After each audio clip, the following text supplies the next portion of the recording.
What's poppin', internet? Welcome to another special bonus episode of the Synced Up Podcast. Well, where we're actually going to, it's just me. It's just me this time.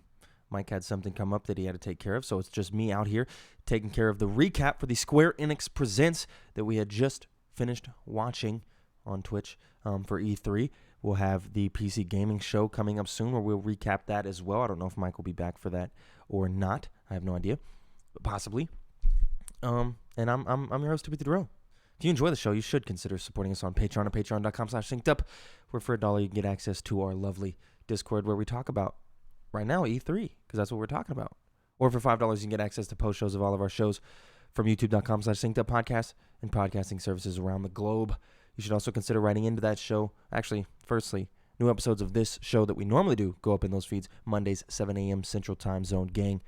But this week, we're going to be doing the special E3 thing, so we're not going to have a regular episode. But usually, next week, we'll be back to the Monday, 7 a.m. Central Time Zone. Gang, you should also consider writing into the pod at synceduppod@gmail.com with any questions, comments, concerns, games, anything like that. We'll read them on the regular show that we do. Also, you should consider following us on Twitter at synceduppod to keep up to date with all of our content from across the board, whether it's from the Filmcast, this one, or these E3 predictions, or if we do any live reactions in the future. Now, I'm just going to get right into this and recap this Square Enix Presents for you guys here.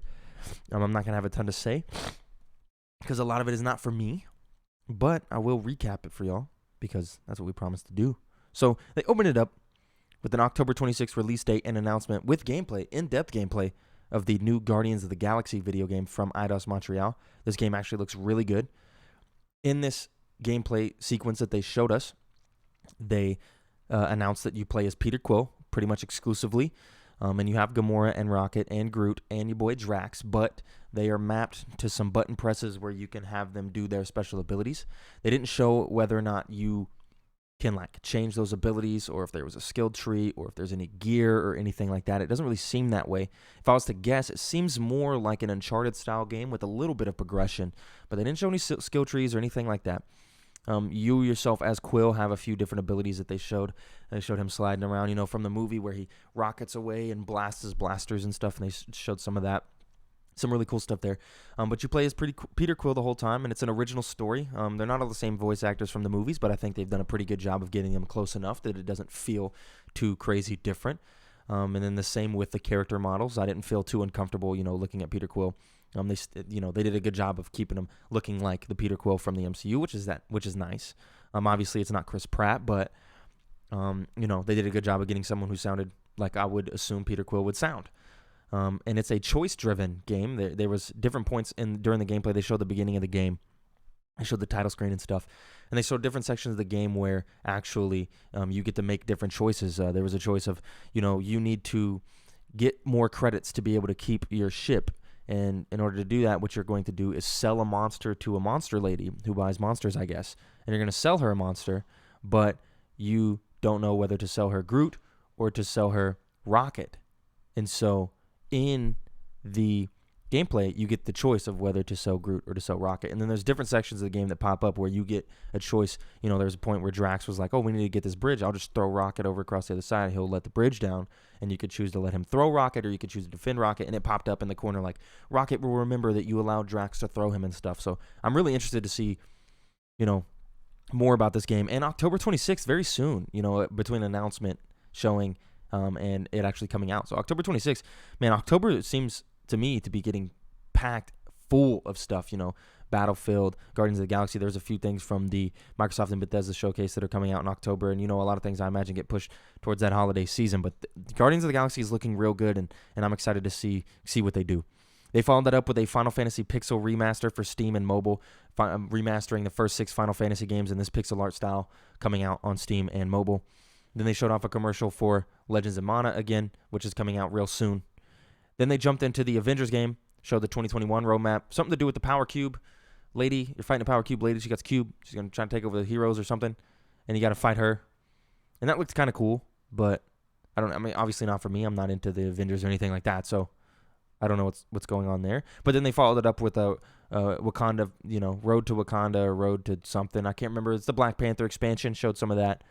Shuri looking real nice. The Black Panther looking real nice. But, of course, once again, not for me. They announced like exploration-based rewards. They announced a bunch of shit for Avengers, and if you're looking forward to Avengers and what's coming from Avengers, you can look for that 2021 roadmap and get used to that or get excited for that.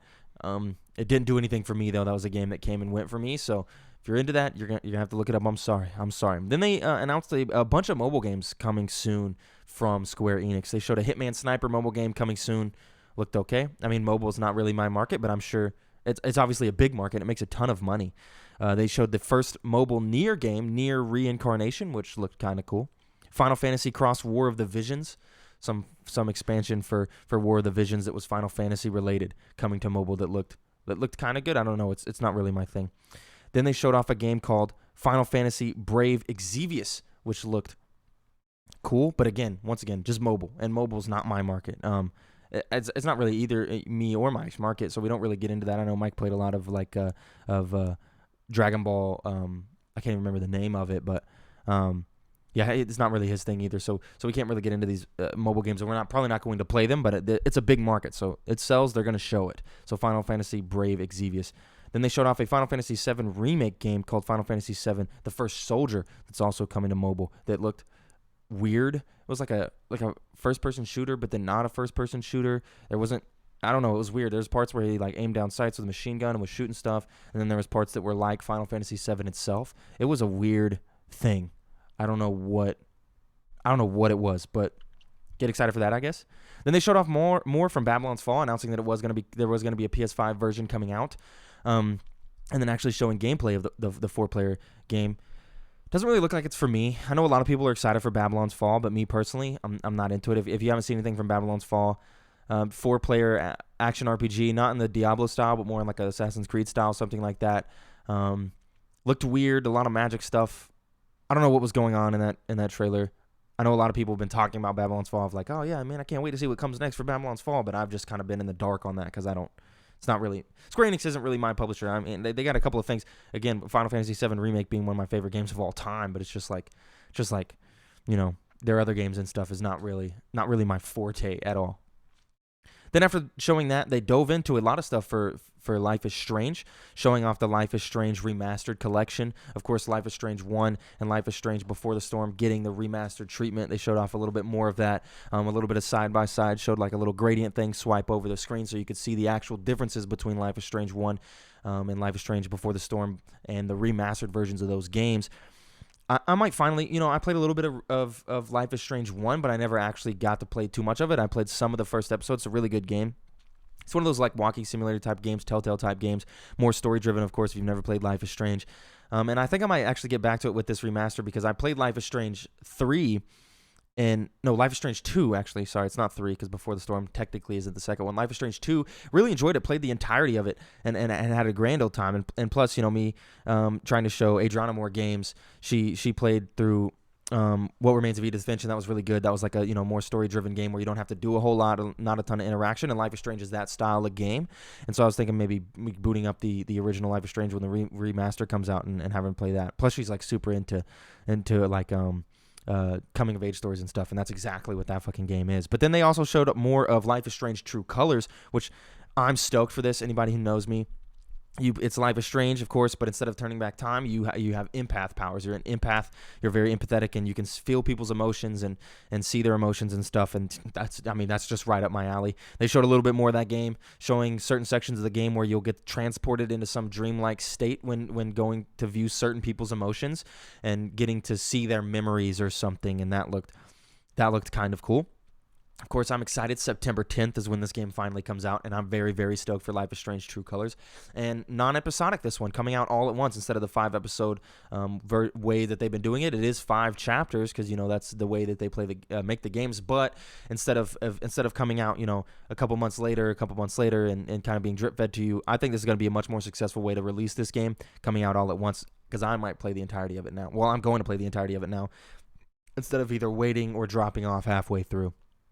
Then they showed Stranger of Paradise Final Fantasy Origin coming out in 2022 with a demo out soon coming to PS5. So Final Fantasy Origin being that rumored, confirmed, weird Dark Souls style Final Fantasy game, and this did look very Dark Souls style.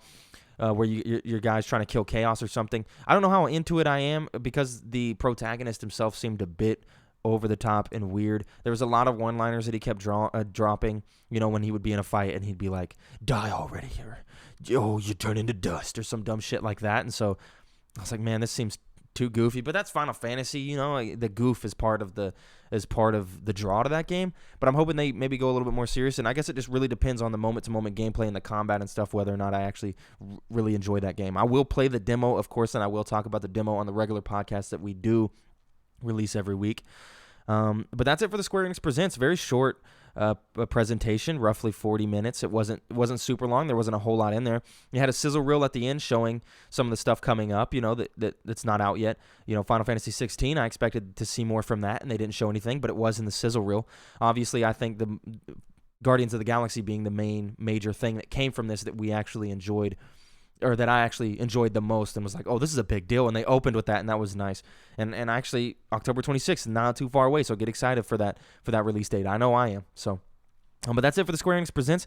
Glad we could recap it for you. I hope you guys enjoyed it. I enjoyed it a bit. Not as good as the Xbox or Bethesda showcase.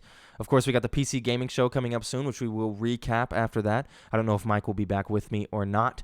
I have no idea. He has some stuff come up, but hopefully he's back for that when he'll be there talking to me about the PC gaming show.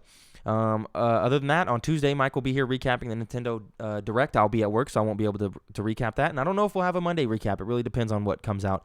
And we might do Bandai Namco Tuesday night as well. But anyway, that's it for this recap of the Square Enix Presents. And we will see y'all in a couple hours. Thank you for watching or listening to this, and goodbye.